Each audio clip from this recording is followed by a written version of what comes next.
శ్రీ పరాభవనామ సంవత్సరంలో కర్కాటక రాశి మిత్రులారా, మీకు ఈ సంవత్సరం ఎలా ఉంది అని తెలుసుకోవడానికి ముందు మీకు ఉగాది శుభాకాంక్షలు. ఈ పరాభవనామ సంవత్సరంలో కర్కాటక రాశి వారికి అదృష్ట సూచనలు అంటే అదృష్ట సంఖ్య 2, 4, 7, అదృష్ట రోజులు సోమవారం, గురువారం, అదృష్ట రంగులు తెలుపు మరియు లేత పసుపు మరియు బంగారు వర్ణం అని కూడా చెప్పచ్చు.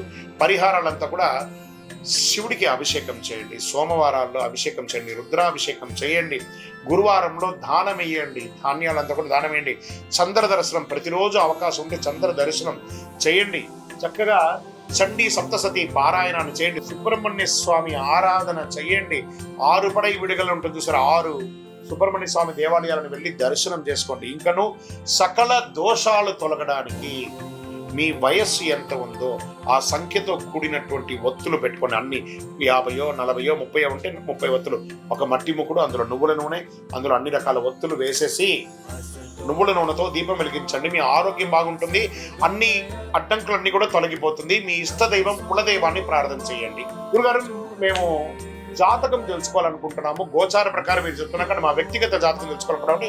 మీ పరిసర ప్రాంతాల్లో ఉన్నటువంటి గురువుల్ని సంప్రదించి జాతకం తెలుసుకోండి. లేదా గురుగారు మీ ద్వారానే తెలుసుకోవాలనుకున్నామా, మీ పేరు, date of birth, time of birth, place of birth మా డిస్ప్లేలో కనబడుతున్నటువంటి నంబర్కి వాట్సాప్ చేయండి, కాల్ చేయకండి, మా అడ్మిన్స్ మీకు రిప్లై ఇస్తారు. ఇంకను మీ సకల దోషాలు తొలగి ఆరోగ్యంగా, ఆనందంగా, నరదృష్టి అన్ని తొలగి ఉండడానికి అతి శక్తివంతమైనటువంటి 48 రోజులు పూజ చేస్తున్నటువంటి ఈ కరుంగాళి మాలను ధరించండి. విజయోస్తు.